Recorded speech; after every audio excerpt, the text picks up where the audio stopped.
পরিচয় পর্বটা এদের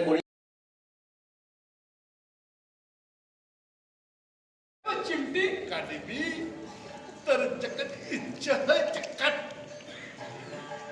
কিরে কাটলি পাছাটা তো লোহালো হচ্ছে তুই যা তোর দ্বারা হবে না তোর মাকে ডাক মা আসবে না ঘুমোচ্ছে না ছাই ঘরের দরজা বন্ধ করে ফেসবুক বানাচ্ছে একটা করে সেলফি তুলছে আর তাতে কত লাইক তুই জানলে কি করে আমার বানাবি করে সেদিন কি বলছিল ম্যাডামের যত বয়স বাড়ছে গ্ল্যামারটা নাকি ততই ফেটে বেরোচ্ছে কলকাতার এক ফিল্ম ডিরেক্টর তোমার দুটো অফার দিয়েছে অফার কি দিয়েছে আরে অফার মানে একটা চান্স দিতে চায় এই যে বললি কেঁদে কেঁদে চোখ ফুলিয়ে ঘুমিয়ে পড়েছে তাহলে চান্সটা মিস হয়েছে বোধহয়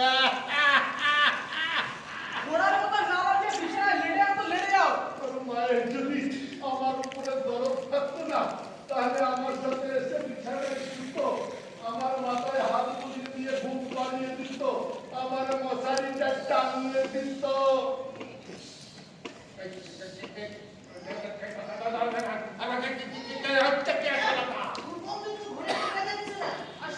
ডক্টর সব বলে গেছে তোমার ঘরে বার করে দিয়েছে কি করে এক্সপেরিমেন্ট এই ব্যাপারগুলো নিয়ে কেউ মাথা ঘামাবে না। যেমন আমরা মাথা ঘামাই না। একদম ঠিক।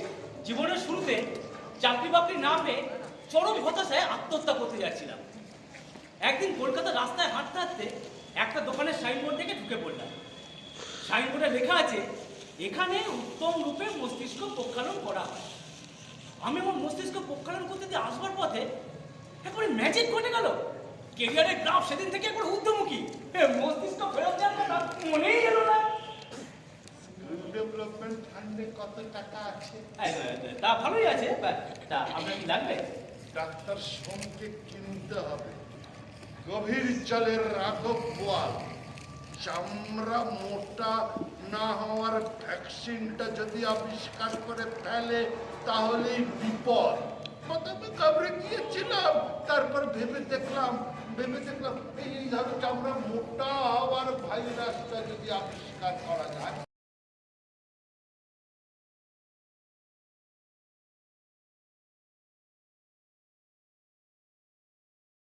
আনন্দবাজার পত্রিকা সত্যজিৎ রায় চলে গেল। কি হচ্ছে কি? 14 অক্টোবর 1987 কিশোর কুমার ভট্টাচার্য আবার একই সঙ্গে ভারতের সঙ্গে কথা বলতে চান প্রভাকর। জাফনার সব টাইগার্স ঘাটি। ফেলবে না।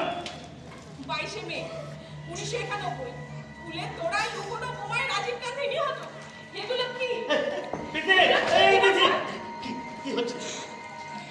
ফেলে আসার সময়গুলোর দিকে তুমি একভাবে হাঁ করে থাকিয়ে বসে আছো।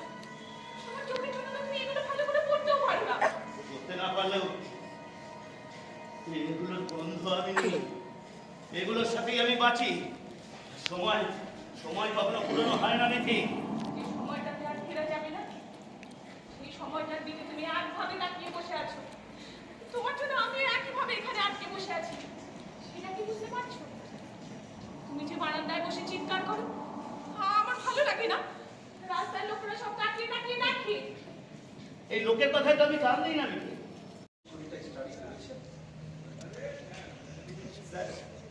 আমার মনে হয় ওনার সাইকোলজিক্যাল ডিফেন্স মেকানিজম কোনো একটা বিশেষ ঘটনার দ্বারা এফেক্টেড। তবে মনে তো হয় না ওনার মেন্টাল কন্ডিশন সাইকোলজিক্যালি ডিফেন্স করতে পারবেন।